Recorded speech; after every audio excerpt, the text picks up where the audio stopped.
Hey, Mark here, and I have a fun giveaway for you. I have 5 digital copies of the movie Assassin Club up for grabs, and if you want to have one, just shoot me a message and be like, hey, Mark, I would love a digital copy of Assassin Club. So yeah, get ready for an action-packed ride with Assassin Club, now streaming on Redbox On Demand. Henry Golding stars an elite assassin who must kill 6 targets around the world, only to discover that they're also out to kill him. Sam Neill and Noomi Rapace also star in this must-see, globe-trotting action thriller. Directed by Camille Delamare, stream Assassin Club instantly on Redbox today, rated R from Paramount Pictures.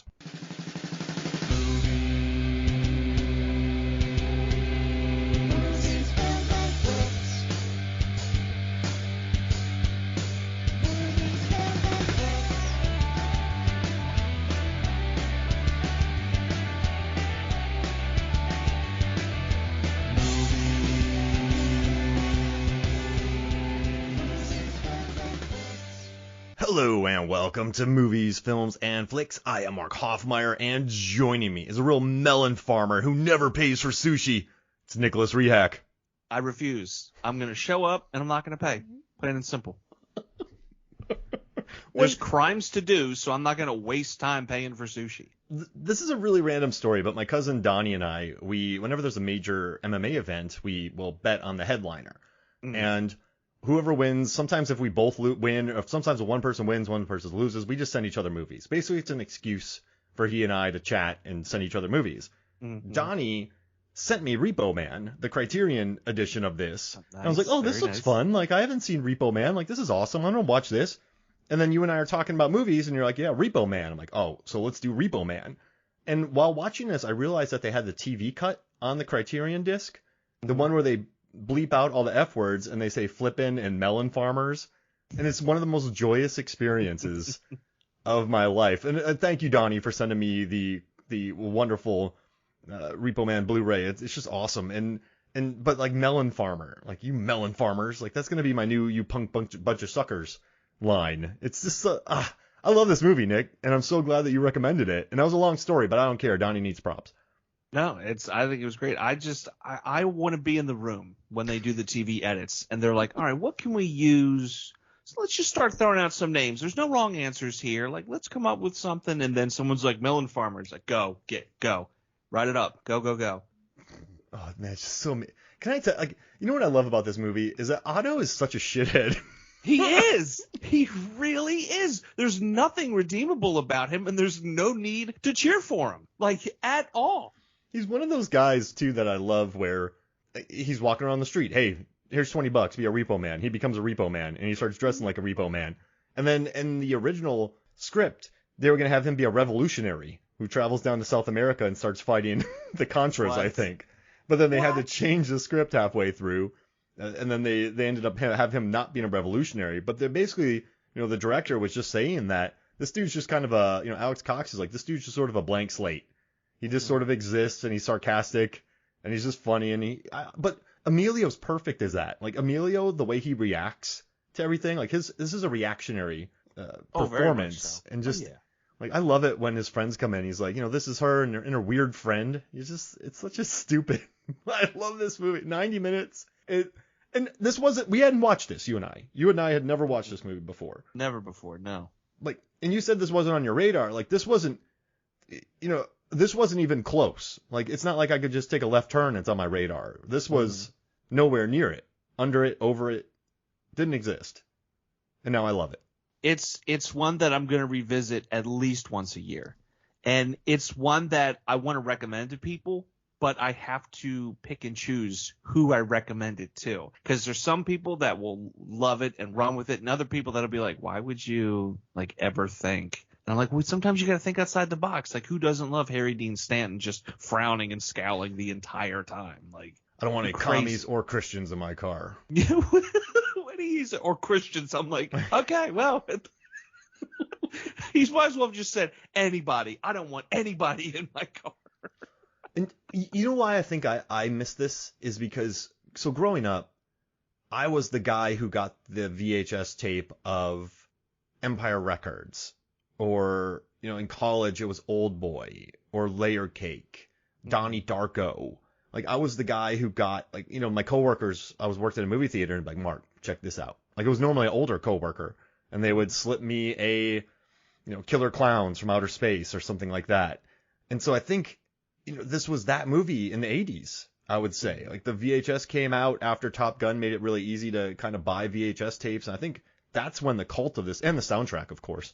But I think when I was kind of growing up, maybe it wasn't passed around as much. Maybe it was more about like watching Kids or watching like Empire Records. So I think this sort of missed just at my age. And then so now watching it, it's kind of a bummer because this is like a Dazed and Confused for me in that it's a hangout picture.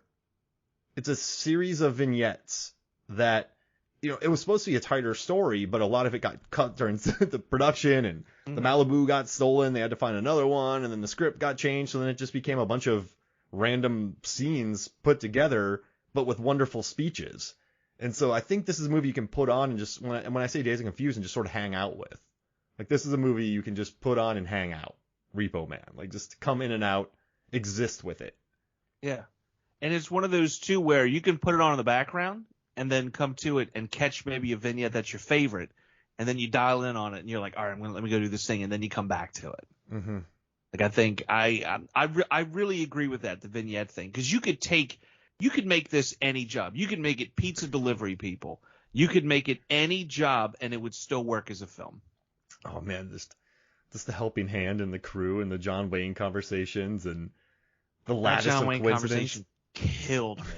I was rolling, just dying laughing. Alex Cox said that was based on a real, so he was working with a guy named Swati came to his house, and he worked for Arrow Glass and Mirror. And this guy Swati said he put those mirrors into John Wayne's house and really saw it. But he told the story very earnestly. So when he was talking to Alex Cox, that was his, like, no irony, just straightforward. This is, yeah, like I saw John Wayne do that. So then he put it in the script, and they're like, no one ever said anything, so I guess it was fine. Like, no one ever complained, like his estate. So it just, yeah. I don't know. I just kind of love that scene. Listen, man, I love watching my friends have sex with people. Like, yeah, don't you? Yeah, me too. And then one guy's drinking get a harumph out of that guy. Harumph. One guy's drinking whiskey, the other and a beer at the same time. It's such an odd, but that's why it works. I think Alex Cox was still quite young. He didn't quite have it. Like, I feel like movies like this come from young Linklater, like Slacker, or Clerks, or like. I'm so glad you just said Clerks, because in my mind I'm equating the John Wayne conversation to, stormtroopers on the Death Star that they have in Clerks. Like, that's all that is just one of those random one-off conversations. Everybody dies laughing, and then you just get back to work. Yeah. Like, it's so funny that you mentioned that, because I was just thinking it. But you'll never see this from a established director. I don't think. Like, this energy doesn't exist. Like, remember, Spike Lee to Do the Right Thing. Like, the energy in that movie is untouchable. And now he's grown he's an amazing director. The Five Bloods, Black Klansman are incredible, but the energy of Do the Right Thing, the energy of Clerks compared to, I don't know, Cop Out. It's completely different. I love it when these young directors get on and just sort of find this really, like, lightning in a bottle vibe. And this, man, 90 minutes is just so watchable, though. And I do like Emilio because I feel like he understands exactly what this auto needs to be. Just like an idiot suburban punk, I guess. Yeah, absolutely. And like you said, it's a reactive thing, and he plays it well. He just kind of hangs back, lets the scene dictate how he needs to be, and then he just is. And a lot of time, too, in the film, he's kind of just in the way. Like, he positions himself to where he has to interact with someone or something and kind of be that person, be like, what do you do? Get off of me. And be in the very beginning when he's hanging out with all the Repo people and he's in front of the little door that opens up and a guy just comes in and says, get out, just moves him, and he keeps on walking and doing his thing. Like, he forces himself to be the center of that scene, as unlikable as he is, but we're drawn to him because in a way we're that character. We've entered this world. And we're like, I don't understand these people. I don't understand what I'm doing. Like, why should I this? Why should I that? I mean, obviously, we're a little bit nicer. We're not going to force our newly found girlfriends into compromising situations that they don't want to be a part of, which was a real bummer of a scene. Yeah. But, it's just one of those things where, in a weird way, like, he is just our channel into it. And it's funny? He gets slapped twice, and he just laughs about it. Like, yeah, fair enough. Like, he doesn't. So he's not like, oh, why not? He's like, haha, you. It's such a Like that was his goal. Yeah. Like, oh, yeah, nailed it. He's just a shit kicker. The white suburban punks. I blame society. No. Blame yourself a little bit. He's like, I call BS on that. We're white suburban punk. I worked at a bar called Big Daddy's. But at this bar, we had a bunch of like hardcore bands like Terror or Comeback Kid way back in the early 2000s. Lucero, My Chemical Romance played there before they were big. And What? we had a lot of these sort of middle class punks that came through where like they weren't quite wearing old clothes. They were wearing newish clothes that were made to look kind of old. Mm-hmm. And it was, but then occasionally, like when we had a big hardcore show and kids from Jacksonville came in, everyone's like, all the punks were like, oh no, the Jacksonville kids, because they were kind of the real ones. And so it was always fun watching the sort of white suburban or just suburban punks deal with the kind of real punks, if that makes sense. Yeah. And I always enjoyed watching that because you get these kids who are super tough, but then Jacksonville kids come and it was on. I always kind of that like posers, if you will, in air quotes, and then it's like, oh no, like this is they know what that struggle is, they know what that truth is. Just drinking unhealthy amounts of Four Loko, and whenever it was a tough show, I had to stand in front of my boss's door because they would always try to kick it in. So I had to stand in front of his door, and then I had to keep a space open because everybody tried to rip the speakers off the ceiling. So then as soon as a kid went for the speakers on the ceiling, I had to like grab them in the air and like carry them out. So most of my job was just sort of making sure that they didn't tear the entire place apart or throw all of our trash. We had to move our trash cans because they would throw them off the balcony. So like we kind of had to keep them inside. That's so like it was, you knew the real ones when the real ones came. And I was like, this is going to be a rough night. Like I'm going to get someone wedged behind the dart machine. I'm going to blow my back out. It's going to be one of those nights. But great. Gigi Allen's coming through. Can he not? Can we not get Gigi in here today? Where's my hazmat suit? Actually, that would make me stick out if he saw me wearing that. He'd be like, oh, this is my guy. No, I'm not Gigi. No. Please go back on stage. On stage. Just see me running. Stop. He's away from the door. Kick it down now. Stop.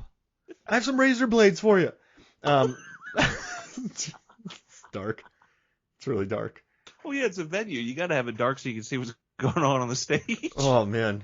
Yeah. But, yeah, so I had some weird nights at that bar, man, but it was fun. I had a pool party with aquabats. Okay. Was it a cool pool party? No, it was not. Okay. It was not. Because I ran there and I went, pool party, but I had a bunch of beer in my arms, and they were like, we'll let you have that.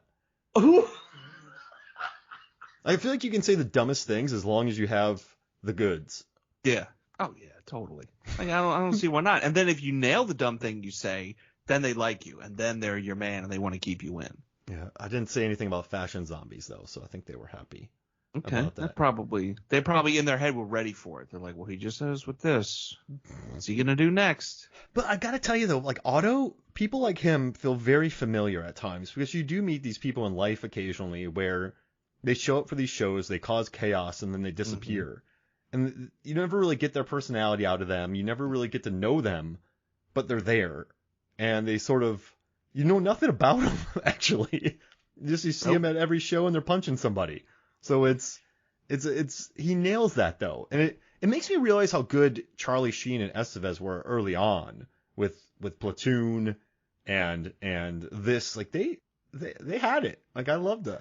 Well, they have it in their blood, you know. The Sheen. I mean, look at that, like Martin Sheen and everything, and all the work that he's done and that he continues to do. Like, I mean, obviously his sons took more of a, I don't want to say avant-garde, but not as dramatic as their dad. Roles and everything, and it just works. And for me, it's really interesting to see Emilio in this role. Before this, I had known him Breakfast Club and Mighty Ducks. That was really it. So to see this role with him in it, I'm like, oh, now I want to branch out and see some of the other stuff that he's done. And has he carried that energy into it? Because those other characters, he's established, right? He's the jock. He's the coach that has a drinking problem that's going to come back from it. But like you say, this is a blank slate, and you can even see it in his eyes sometimes. When he's initially driving with Harry Dean Stanton in a car, and somehow it keeps jumping back and forth between daytime and nighttime and daytime again, you can see in his face that he's just kind of drinking it all in and letting it become the thing. And because of that lack of emotion and that lack of like, look at me, it allows us to focus on Stanton a little bit more and what's going around. And then when it comes time for them to, partake in some extracurricular activities, drugs, then all of a sudden they're back together and it becomes like a not a buddy cop movie, but you know what I mean? Like a fun buddy movie. Yeah, absolutely. And that's so perfect what you said, because I think all the best scenes in this movie are when he's sitting in the car with Light and Light's just talking to him and telling him what to do and he doesn't. When he's standing by the fire with Miller and they're talking about the lattice of coincidence, which is unbelievable. And when he says, the more you drive, the less intelligent you are, I sat there and I thought about it. When's the last time you watched a movie, Nick, and just someone said something and you went, I'm going to consider this. Like, is that, like, this is something I wish I would have watched back in maybe 03, 04, or, in college when you're sitting around your buddies and someone says that and you think about it.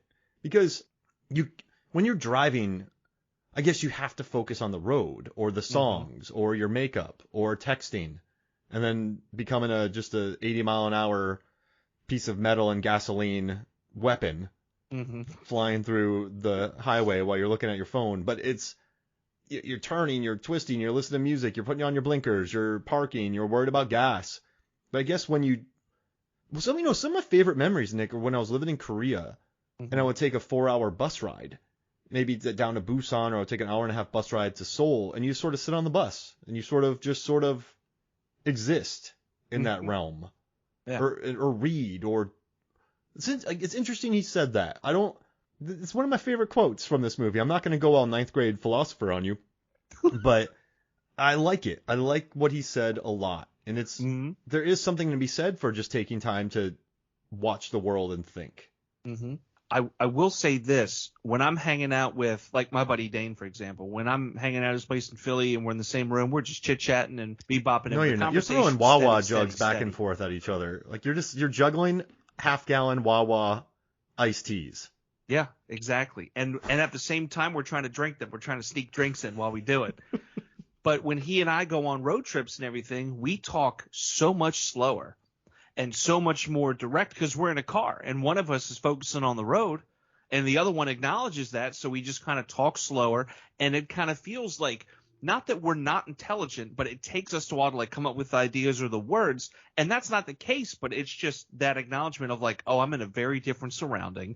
Oh, I'm in a moving vehicle doing 80 and we're both texting at the same time trying to talk to each other, which we kind of did because we were in a Tesla and it drove itself. But I do like that idea because, like you said, when you do really sit down and think about it, you start to go like, okay, it does make sense because of this. It does make sense because of that. Yeah, and it's just, I don't know, I dig it. Like I love those conversations too. I got a buddy named Johnny Party, super quiet guy. But one night we were at a bar, he doesn't talk much. He's like, you know what, I think gin and tonics are the perfect drink because gin's not that strong. You put tonic in it, it's kind of hydrating, and there's ice. So you're kind of hydrating yourself while you're consuming alcohol. And it's not like beer that's just a lot. So like then we started talking about, like, well, what is the ideal drink? Like it's stupid conversations like that sometimes that I miss. Like I haven't had one of those in how long? College, or 2008 maybe. But I like this. I like that idea. Like, I like to sitting by a fire, throwing stuff in there, and listening to a dude talk, and then you ask him if he's done a lot of acid. Like, some fun conversations have come from that, and I like that. I was at work because the other day my wife judged me. I ran out of bread and I wanted a PB&J, so I put it on a sandwich roll. Right? No big deal. Like it's a roll you would eat for a hamburger. Nope. PB&J'd it up and ate it. Right? Not a big deal. I was an outcast. Brought it up at work. And I said, hey, fellas, this is a situation.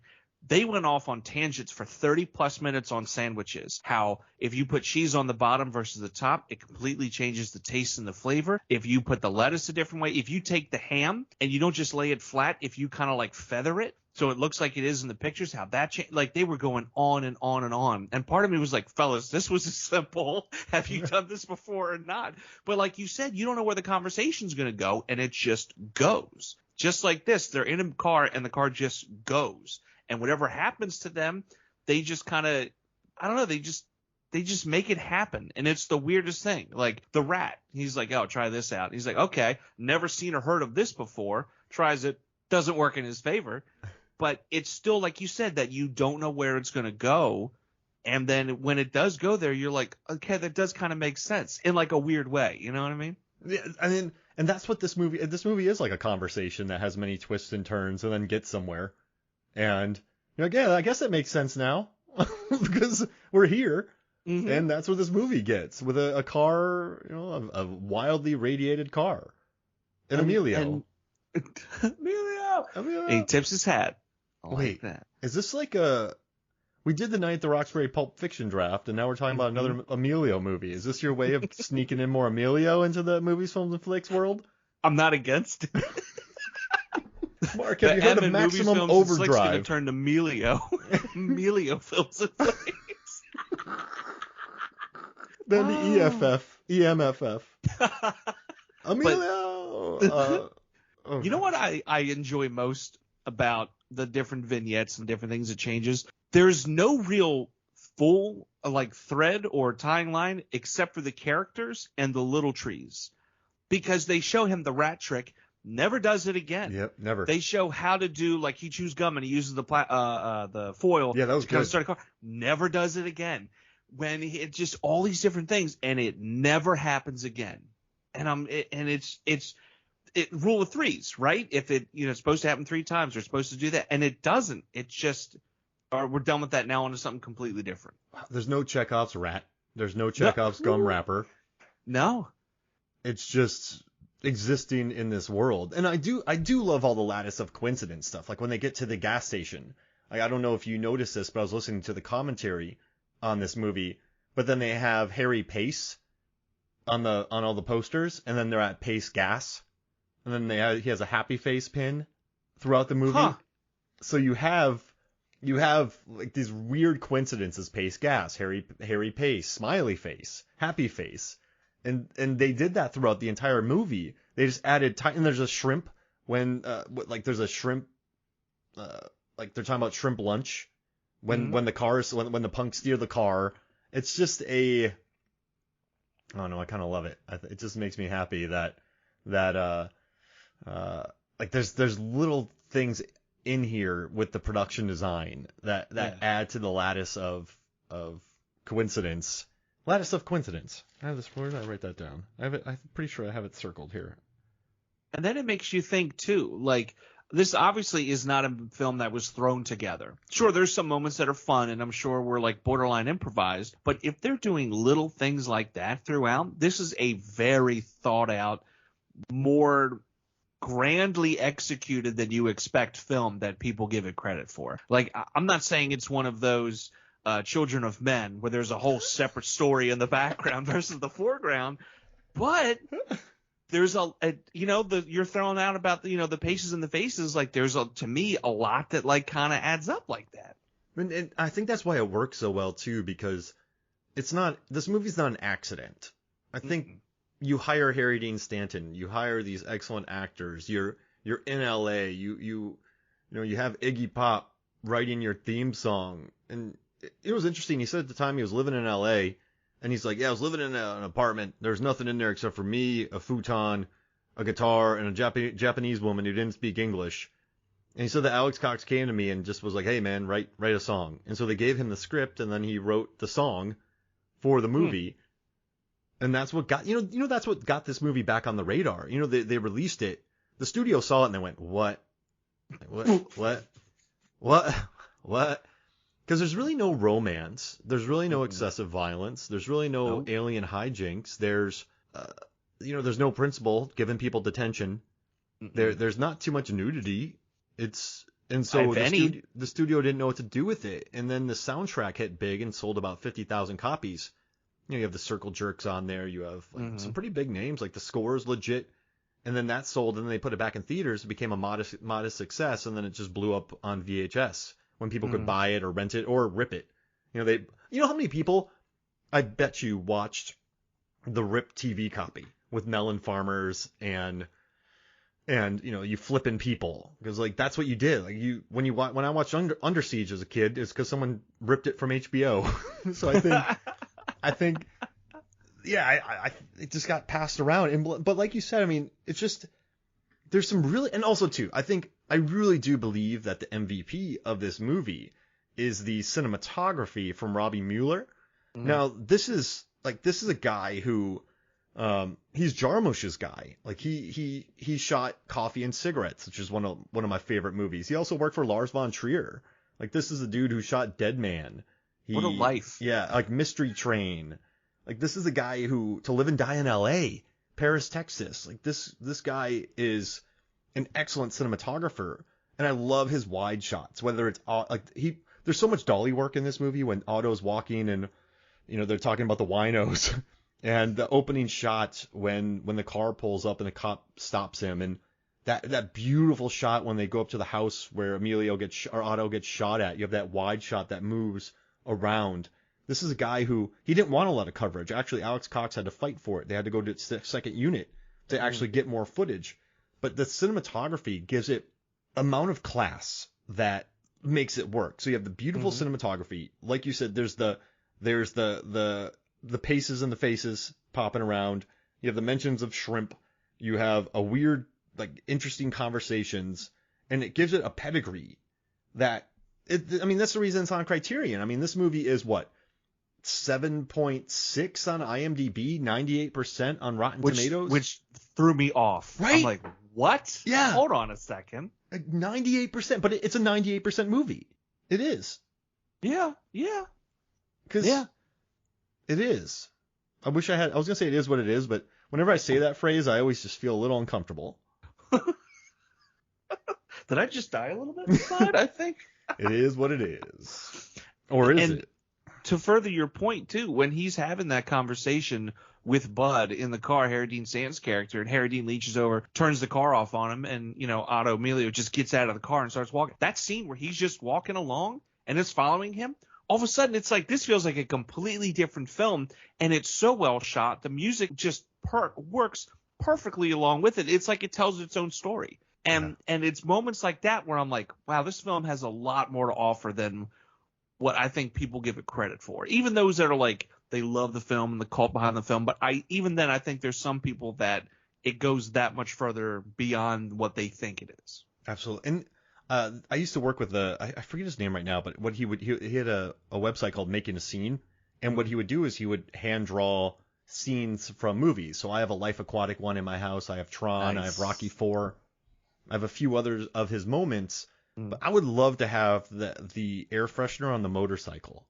Ooh. Like, if I could have him draw that scene, and just, because there's so many, Robbie Mueller shot the heck out of this movie, and that's he sure did. Cheeky, seeing that air freshener on the motorcycle, and it just makes me so happy. And also too, I'm really glad that this episode hasn't kind of devolved into, not the face. Oh, you hit my face, and just let's go get sushi and not pay for it. And there's so many quotable lines in this movie that it just makes this movie makes me happy. I wish I had more for you, but it's just there's a lot of moments in this film that could easily be made into posters. Could you imagine if Tim Doyle just went to town on this? Like when Emilio Estevez is sitting on the train tracks and you got, the setting sun behind him in the distance, just that color palette alone, that would just be outstanding. I told you that. I have 5 Tim Doyle prints just sitting here that I'm looking at right now. Wes Anderson. Yeah. I know you're a fan. Yeah, that's why great. I threw it out there. I'm like, Mark's gonna like this. We got one of his Spirited Away ones as well. So nice. Yeah. Oh, and we got a Star Wars one for my daughter's room from him. So yeah, nice. If he did that Very shot, cool. That's exactly the way he would do it. But I also think, I'm not saying exactly, but I do think Tarantino, Linklater. I mean, a lot of people have said this movie was an influence on them.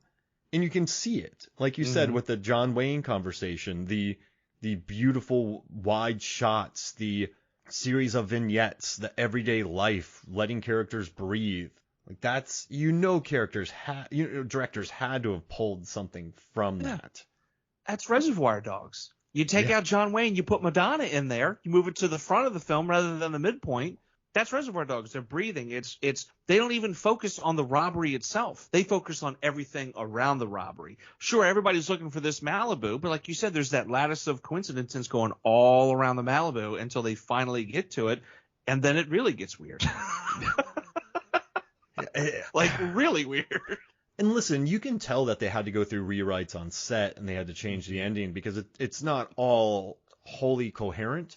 But if this movie ended in a very coherent way or on a very like nihilistic way, I don't think it would have totally worked. I think it sort of needs this mystery. It needs more Miller.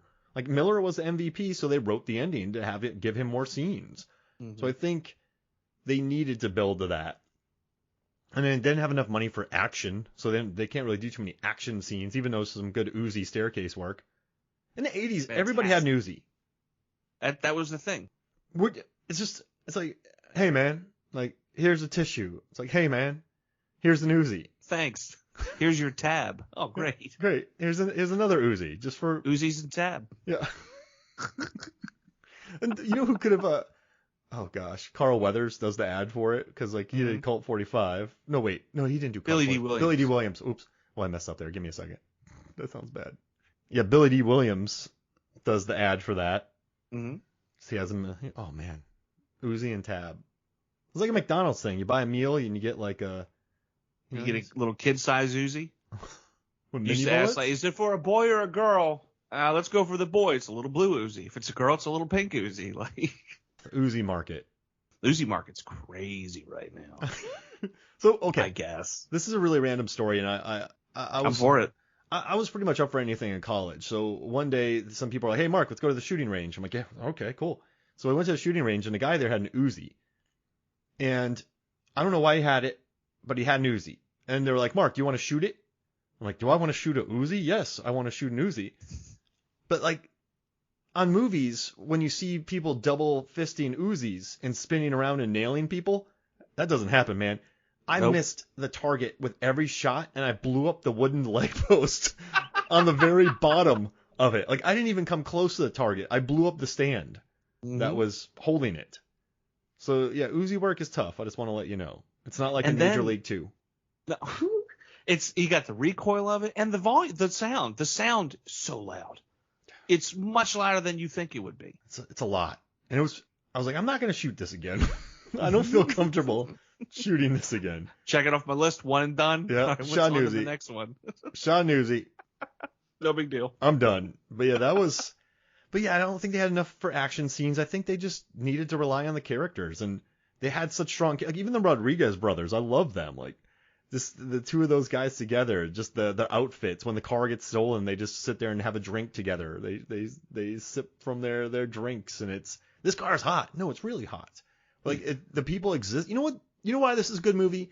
Is I have a weird theory. When you know the names of the characters in the movie, I feel like it's a good movie. Like Bud, you got Otto, you got Light, like just the Rodriguezes. Like when you refer to them as their characters and not the you're not like, oh, Emilio was amazing or Tom Cruise was amazing in Valkyrie, bro. Like you're not calling him General Van something or another, like Tom Cruise's character. But in this one, it's Otto, it's Bud, it's Rodriguez's. Like I love that they, like Dante and Randall from Clerks. I think exactly. And like even Dazed and Confused, Wooderson. Like you just say the names of the characters, and I think that's what this movie becomes. And I feel like I do that a lot with hangout pictures like this, because maybe they're unknown actors, they're not known too well. I mean, I know all these guys, but that's interesting. I don't know. Mark TED Talk right there. I would just wow audiences with that speech, Nick. If I walked on stage and just explain things the way I just explained them, everybody in that TED Talk would just melt. Yeah. There would be no applause because they'd have no hands because they've melted into their chairs. Yeah. It's all, and then they form one huge gelatinous person that's quite angry with me. Like, you should have warned us. Mm-hmm. Like, why would you do such a thing? Or no, their voice isn't even deep. It's just like a regular person voice. Wait, who's in there saying that? All of us. Like, there's a collective consciousness? Yup. Just like that, too. And it's getting weird. Sure. You try learning everything about 150 people all at once. Like I do, but don't like broccoli at the same time. Man, that Debbie's weird. Get back in there. Mark Hoffmeyer's TED Talk today melted 150 people. I didn't mean to. Sorry, guys. Whoops. My inarticulate rantings just melted people. When's the last time you saw a headline of somebody getting melted? It's always a shooting, a stabbing, hit by a car. Never. I know this is really dark all of a sudden. I apologize, but it's like melted. Like in Thor Ragnarok, the melt stick. Like this person was melted at this time. Yeah, exactly. Not in a music setting either, where you know what I mean. It's like the solos were so shredful they melted my face. Not that. I'm talking like just. Like, they don't like melt your brain. Mm-hmm. Just literally melt you. Yeah. I feel like T2's not real, so that didn't happen. Mm-hmm. I feel like people melt a lot in movies. Outside of The Wizard of Oz. Yeah. But in this world, when I lived in Florida, it happened a lot more. Like local man on bike melt. I was going to say, understandably so. Well, the tires melted and I was just stuck, so I waited for them to unstuck, and then I melted with the bike. Oh, wait, it's still talking? Yeah, somehow my mouth is fine. Could you get me off the ground? Hey, remember in Page Master when the colors are just melting down? That's how I feel, but in reverse. Have you seen Who Framed Roger Rabbit? This heat is the stuff. Remember Dip? Yes, we remember Dip. I have felt concrete before, where I've walked on it and I just felt like my shoes were dying. Oh yeah. Immediately jump into the street, which weirdly is cooler, and or some grass, like immediately. You just feel it. You're like, my shoes are gone. My Sauconys are dead. Yep. These Hokas, no jokas, but they're done. You know, they used to have like 2 inches of padding. Now it's down to a half an inch. If that. Yeah. And that These aren't Hokas anymore. These are. They're broca. Yeah.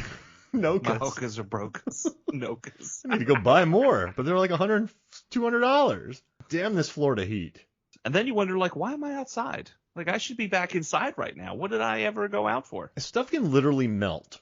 I should. No, the closest. I was working in Atlanta, and I had a Ford Ranger, and I was doing so I used to do art department for a lot of commercials. And Chick-fil-A would come in town and they would do the photos for all the drive-thrus. So I worked whenever you went to a Chick-fil-A and you saw the menus, like twice a year I would work on the photo shoots for those. And the reason I had the job was because I knew where to get all the best red peppers. I knew I'm a weird guy. I know weird data and I know where to get the best of everything in Atlanta. So like, oh, you need red peppers? Buford's Farmers Market. You need strawberries? Whole Foods. You need Oreos without labels? Market Pantry, Target. So I would just drive. Oh, you need vanilla beans? Costco. Like, oh, you don't want them folded? Costco. I read your mind. You know, like, I just knew. And it was so hot. And I had a Ford Ranger with no air conditioning. And I had a plastic cup in my truck that just like started to melt. And I felt my brain going a little fuzzy. So I had to stay really hydrated. Because I think it was like 115. But I remember watching that cup melt. Not like Judge Doom when he gets the dip. But like you're seeing it and you're like, you're losing your consistency, little cup. And then you're like, is it really happening or is it me right now? It's just like, cause yeah, I felt it. So I mean, and then I was doing the Amazing Race, and it was like 100 degrees, and I was in the Atlanta Braves parking lot because we had like before they came to every location, we had to prep it, and I remember not having anything like I didn't have any umbrellas or hats. And then there was no shade, and the heat came down and was bouncing off the asphalt, so I was getting hit from 2 directions. That's the closest I've ever come to melting. It was bad. This one, I know it's not technically melting, but I figure I'd toss that in there. It's close enough. Melting stories. Asked and answered. Ask me anything. About melting. Yeah. AMA, parentheses. Melting only. Yeah, MO. How do you feel about melting? I'm for it. Hey, all right, thanks for coming out, everybody. I try my best, Mitch Hedberg. How do you feel about a duck stealing sun chips? I'm for it. Is that what it is? Oh, no. Doubletree. Let's toothpicks and sandwiches to hold them up. For it. Yeah. Single tree. Doubletree. I'm for it. Meeting over. Gosh. Snap, crackle, Mitch, and pop. I'm gonna have some rice later because I just really want 4,000 of something. I got 2 straws in this drink in case one breaks down. This guy ran up to me and I said, "You have a lot of cranial accessories." I just love that line. I want to say a vending machine. Vending machine. It would be so literal. That guy was the best. Almost too good. Yeah. I miss him. But yeah, Repo Man. Have you watched the Repo Man remake with Jude Law? I don't. Is that really a remake, or is it like kind of a play on, or? I mean, it's called Repo Man, right? I think what they do is they go get the flesh of organs. people. So Repo. Oh, a young punk. Oh no. No. Oh wait. Medical technology is. Oh, that's stupid. So in Repo, that's stupid.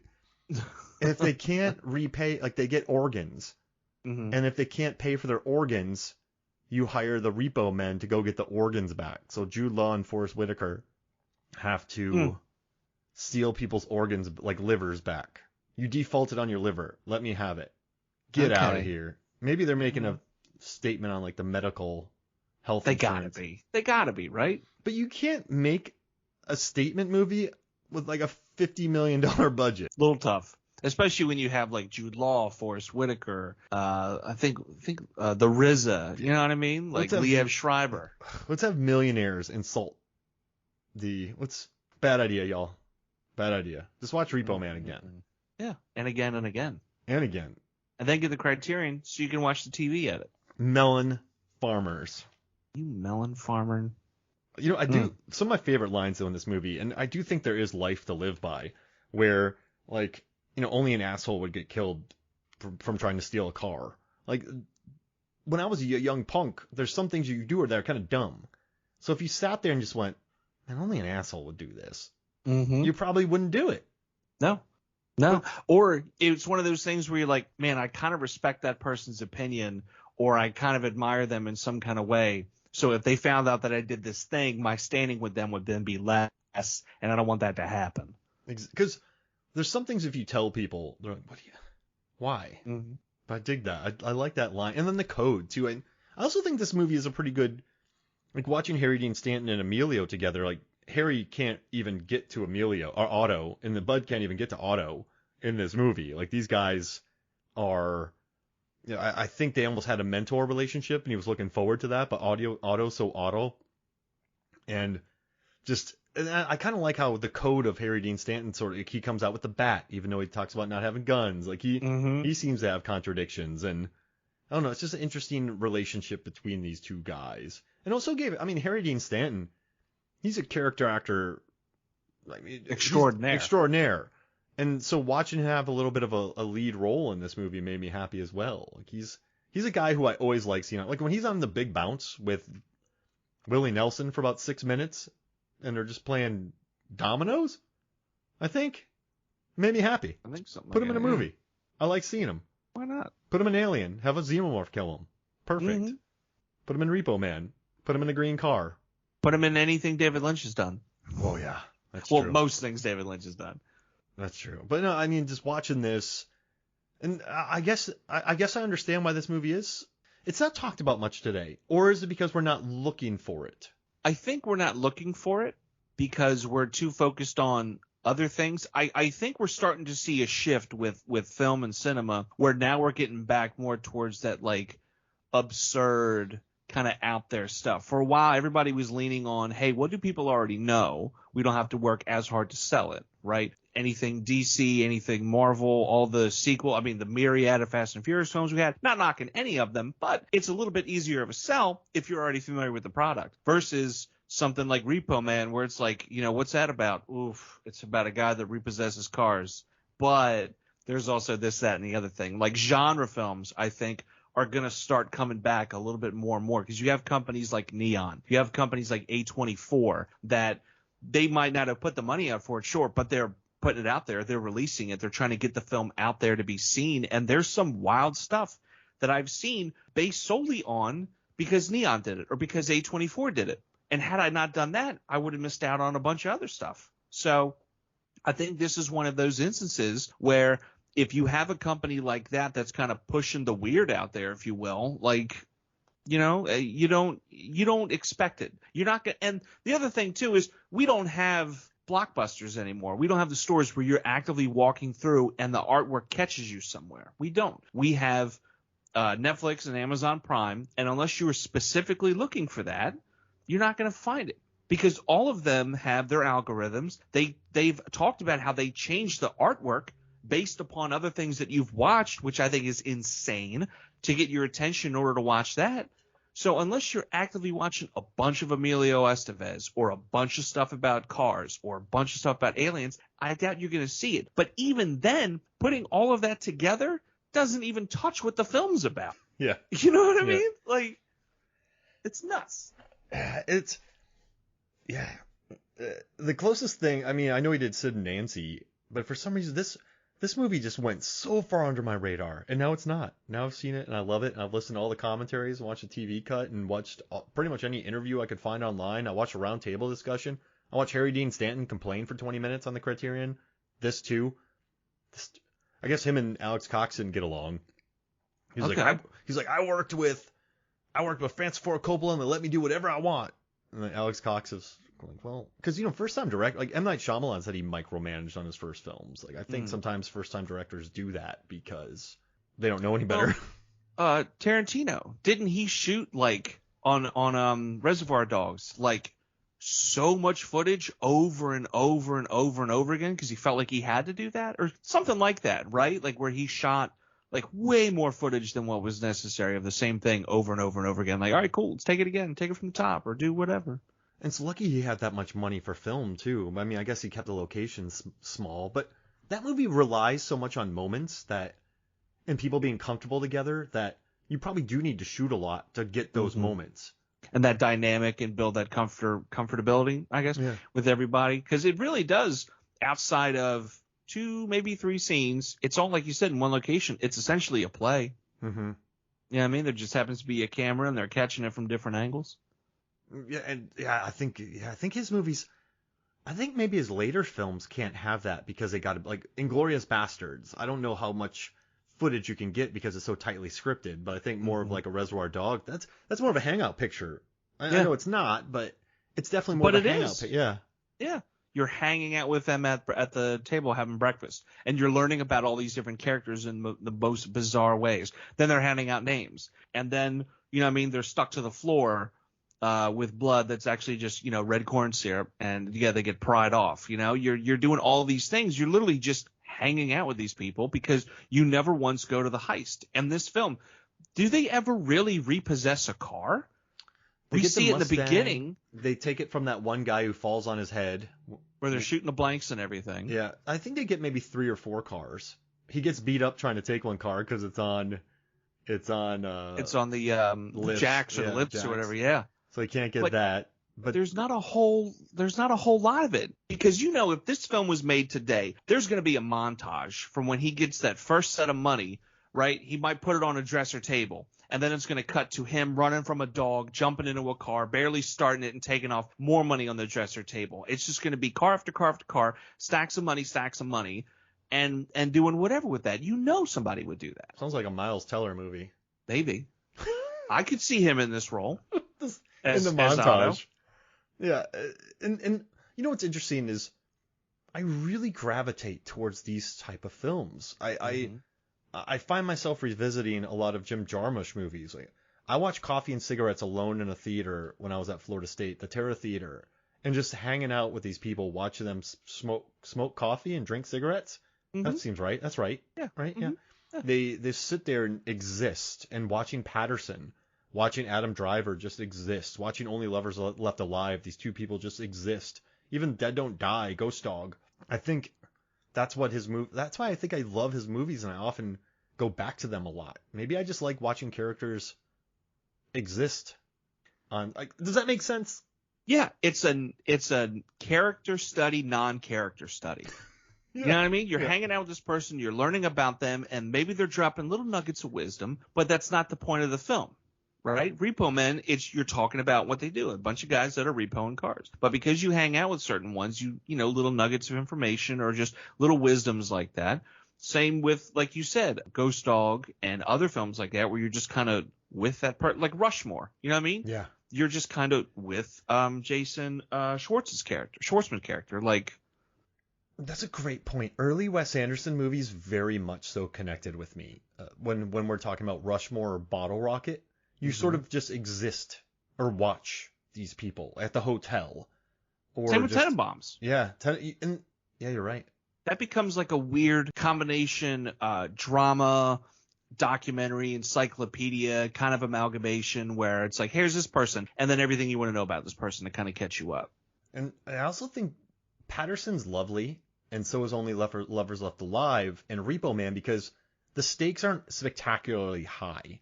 So as much as I love Royal Tenenbaums, it's not a real hangout picture because of the needle in the hay moment. It's one of my favorite movies of all time, but it's a very much so a emotional roller coaster. Repo Man is not. Patterson's not. Only Lovers Left, like, I think that's why I keep coming back to these films, because you aren't taken on this massive journey and you can just sort of watch people exist without too much drama going on.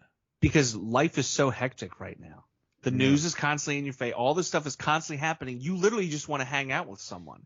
But because all these other people's schedules are so hectic, you can't always get the time to line up. And then when you have time lined up to schedule, it's always a different energy because you're busy catching up, you're busy having a meal or doing whatever, and you don't have those conversations like you do in a hangout movie. So it's easier to pull up low stakes, hanging out, sharing some knowledge and nuggets, and just enjoy that for 90 minutes. You know what I mean? It's much easier to take 90 minutes than it is 2.5, 3 hours. Like, way easier. And this movie does it. I'm so happy we did it.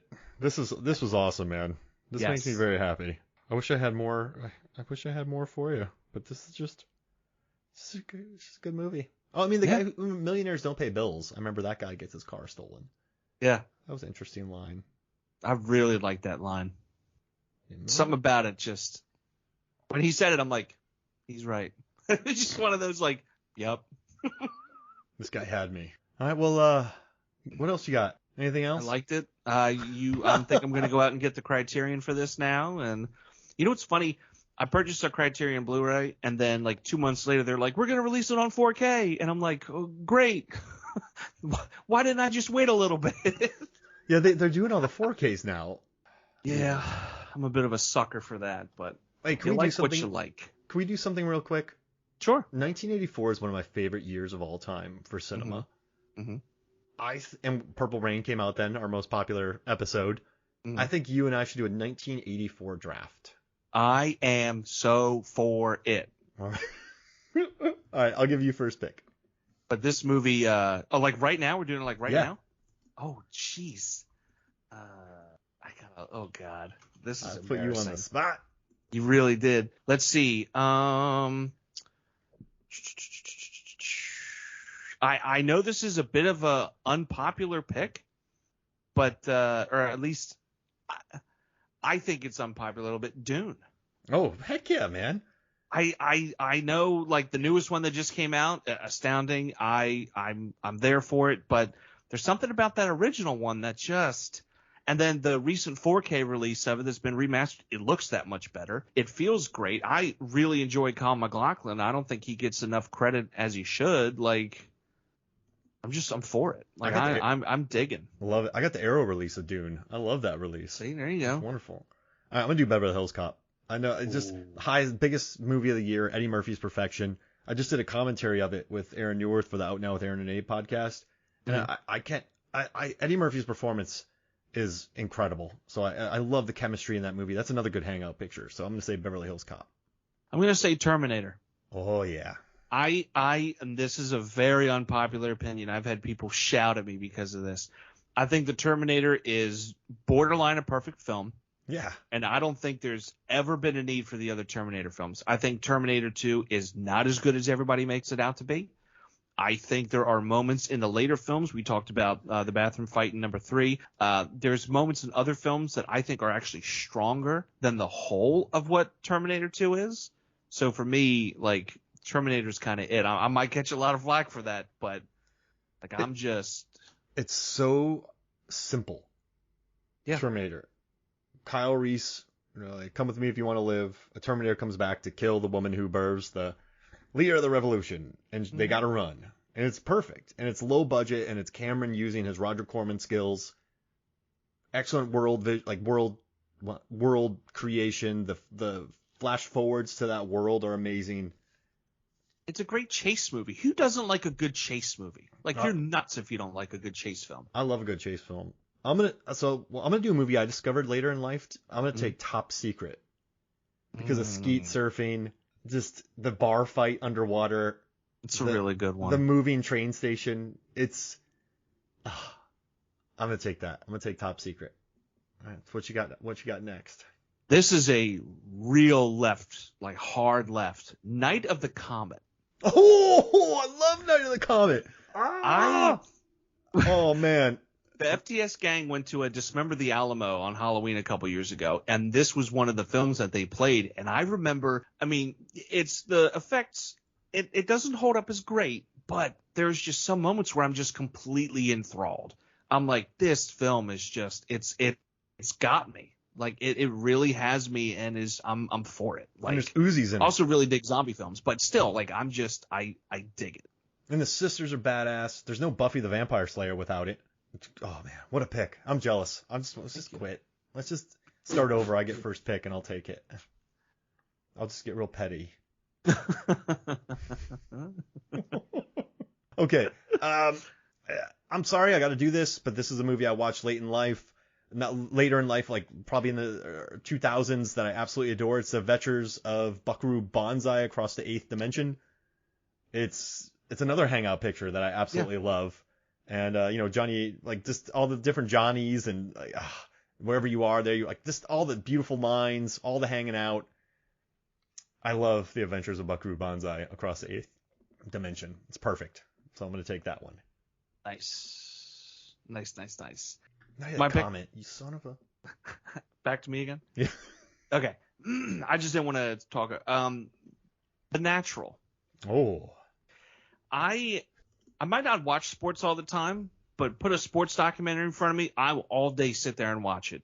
Every so often you have a really good sports film that comes out, and there's something about it that just it works. Like it feels like a biopic, even though like it's not. Like it's just a random guy, you know what I mean? And he just goes on and becomes this great baseball legend. And the way the film ends, I'm not going to ruin it, but the way the film ends, like it's just it's like such magic, right? And we go to the movies for magic. We go for those moments, and to have that moment, it just feels good.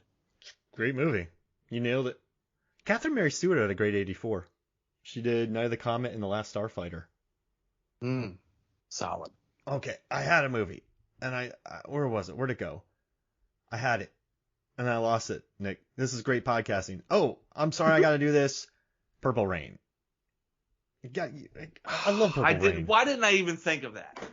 I love Purple Rain. That Rain. should have been number one with a bullet. We're going down, down. Sorry. So yeah, Purple Rain. I mean, the soundtrack, the movie, it's a global phenomenon. And you and I had a wild episode. Probably the most work I've ever put in for an episode, because researching each song of Purple Rain is a wonderful chore. So yeah, I'm gonna take Purple Rain, and you get how many more do I have? You have one more. One more. Oh man, which one do I pick? I'm between two. I'm gonna go Amadeus. Oh, perfect. I feel like that's a good way to round it out. I was very fortunate. A couple years ago, the Baltimore Symphony Orchestra showed the film and did the score live while the film was going. And it's already a powerful score. But with a live orchestra like that, get out of town. Like chills thinking about it now still. Like it was just so powerful. We did the same last year. We went and saw Empire Strikes Back with a live score. And it just adds. It adds to the thrill and the magic of films, and that's why we go to them. That's why we watch them. That's why we see them, like for that magic, for that excitement. That movie will always be important to me, because while watching F. Murray Abraham, and this was probably early 90s, and so I was maybe 10 or somewhere right around there, but I remember watching that movie and going, this is acting. I distinctly... Mm-hmm. You know, when you're 10, you just enjoy movies. Like I watch everything, and you're just like, this is great. But sometimes there's moments in your life where you go, oh, so this is when someone has a hot hand. Like I remember feeling that, and that's like I think a feeling that I'll always remember that moment. So that's a great pick. I'm just gonna take The Neverending Story, because I mean, come on now. The horse, the wolf, the scary, Artax, like yeah. just horrifying but beautiful. And the Never is truly terrifying too, the way they talk about it. And a guy at work and myself were always like, they were just such strong hands. Yeah. Like, we say that too much, really. It's so good though. My love of rock monsters comes from that movie. It's yeah. So that's it. This is good. This should be our. I'm gonna start doing video shorts. We should do this just as a video short sometime. Yes, Yeah. we should. This is a nice run through. And don't even know ahead of time. We just, here it is, and then just a year generator, and then boom, you got 5 minutes. Go. And That's it's like, Yeah, see, I think that's what we should do. I'm gonna start releasing shorts, like 10, 15-minute episodes, videos on YouTube. So, well, you have to be on it if you want. Call them on the spots. Oh, on the spots. Because like it's a that. spot, right? It's a little spot. It's a little bit. And you're on it. Yeah.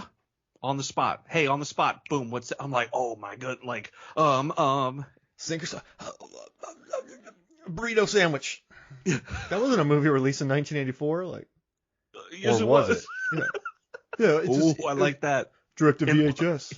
In this timeline, it wasn't. Prove it wasn't. Prove it. Well, here on IMDb, I can't see it. Doesn't matter. If I type burrito sandwich into Google, nothing shows up film-wise. It's all about, like, Is it? how to bake one. Is it a burrito or a sandwich? Pointless argument. Hey, Nick, thank you for joining me, man. And where can people find you? People can find me actually in a new project and endeavor. I was recently invited to become the co-host of Lyrical Innuendo. So Bubba Wheat and myself, we take a deep dive into lyrics of popular songs throughout history.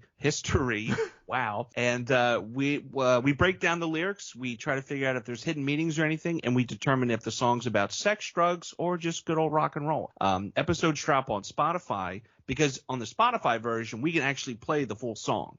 And this way you can listen to the song and then we talk about it. And then we release it further down the line where the song's taken out. But check it out. It's called Lyrical Innuendo. It's on Spotify. So give it a listen after this episode. If you ever need somebody for a Why Can't I Breathe episode, Why Can't I Breathe by Liz Phair episode, let me know. Because I love that song. Because it's so blunt. And it's just all about sex. But it gets played on like PG movies. Like, why can't I breathe? But she's like, we're already wet and we're going to go swimming. Like, we haven't blanked yet, but my head's spinning. Like, she's like, we're getting it. It's happening one way or the other. Yeah, there's no innuendo. She's straight up saying, we haven't blanked yet, but my head's spinning. Like, but it gets played on so many kids shows, and I love it. So, it's like, I love it. All right. Well, hey, Nick, that was awesome. Thank you. You're a joy. Thank you for coming on. And this was great. So for me, Mark Hoffmeyer, for Nicholas Rehak, this is Movies, Films, and Flicks. We'll see you next week.